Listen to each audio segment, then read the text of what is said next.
Bonsoir. Encore une fois, la violence politique à bout d'arguments vient de s'en prendre à des enfants. Ça s'est passé à Djibouti, dans le territoire français des Afar et des Issa.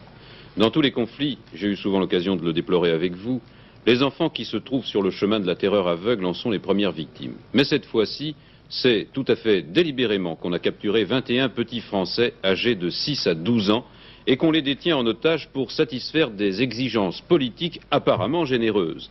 En effet, les auteurs de ce coup de force, 4 militants armés du Front de libération de la côte des Somalies, réclament l'indépendance totale de Djibouti et la libération immédiate de tous les détenus politiques. Et ils le font en menaçant la vie de 21 enfants de militaires français enlevés ce matin à 9 h, heure de Paris, à bord d'un car de ramassage scolaire.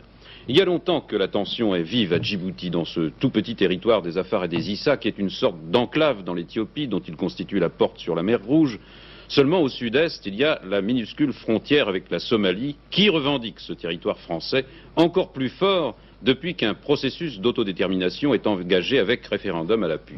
Voilà dans quel contexte, résumé très schématiquement, a eu lieu la prise d'otage de ce matin. M. Giscard d'Estaing se tient étroitement informé de l'évolution de la situation et des négociations qui sont en cours.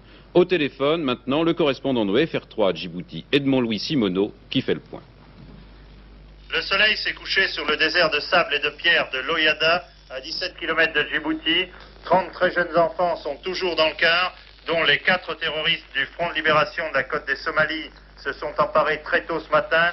Ces enfants s'apprêtent à passer leur première nuit dans l'inconfort et le froid. À Djibouti, c'est l'angoisse chez les familles des enfants qui ont été enlevés. À la base aérienne, les parents, les yeux gonflés, le cœur serré, attendent vainement des nouvelles. Dans la journée, du ravitaillement et des boissons ont été distribués. Le haut-commissaire adjoint de la République, M. Froment, ainsi que plusieurs personnalités de Djibouti se sont offertes en otage en échange des enfants. Le commando refuse et maintient ses exigences. Annulation officielle de la procédure du référendum, reconnaissance sans condition aucune de l'indépendance du territoire français des Afar et des Issa, libération immédiate de tous les détenus politiques. Sur le terrain, actuellement, il fait nuit noire et les négociations se poursuivent toujours. Au plan intérieur, ce drame intervient au lendemain de toute une série de contrôles autour de Djibouti, contrôles qualifiés d'opérations d'assainissement par les autorités qui recherchent des caches d'armes et les étrangers en situation irrégulière, alors que l'opposition de gauche parle de son côté de répression massive et de déportation. Mais cette triste affaire a également et surtout une dimension internationale. Le commando est apparemment politiquement proche des Somaliens et c'est sans doute pourquoi Jean Sauvagnargues a reçu ce midi l'ambassadeur de Somalie. La Somalie, un pays qui refuse l'indépendance du territoire si la France impose à sa tête un homme comme Ali Aref, l'actuel président du Conseil du gouvernement de Djibouti.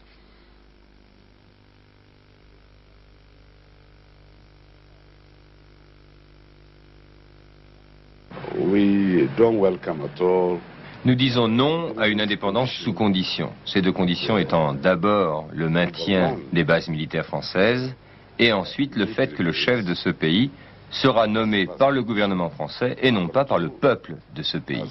La France. Et le délégué de la Ligue populaire africaine pour l'indépendance au Congrès du Parti communiste français considère que l'intervention française est beaucoup plus criminelle que celle du Front de libération contre les enfants. À Djibouti, bien entendu, la situation se durcit. La population française est extrêmement éprouvée par ces événements. Certains disent qu'ils veulent partir tout de suite, d'autres veulent venger les enfants morts et les blessés.